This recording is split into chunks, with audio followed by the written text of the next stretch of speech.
Dapat pag naghatag-abrihan tatanan. Uy, kuya, binuksan namin yung kahon mo. Kaya pala nagbigay ka ng isang piraso. Bukupay. Kasi kulang ng isa. Buwaw nga, ito na budol ka. Kuwari nagbigay sa kanya ng isang patikin. Yung pala, kulang ang laman. Ayan kulang pala ng laman.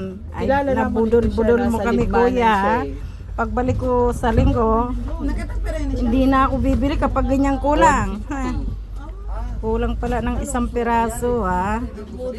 Nabudol mo kami. I-vlog ko pa yung ano mo para marami kang customer pag may dumaan na galing Maynila o galing OFW.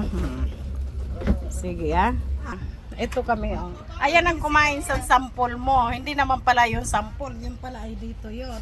Kung hindi ka nagbigay sample, kulang pa rin ito. Mabuti lang nabigyan mo ng isang sample. Nakain niya. Kulamin kita, kuya. Tandaan mo yan. Ay, masama yun.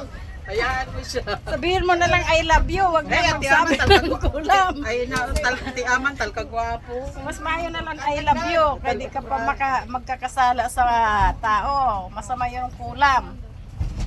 Yan ang importante yung maging tayo, love to love sa ayan, ha?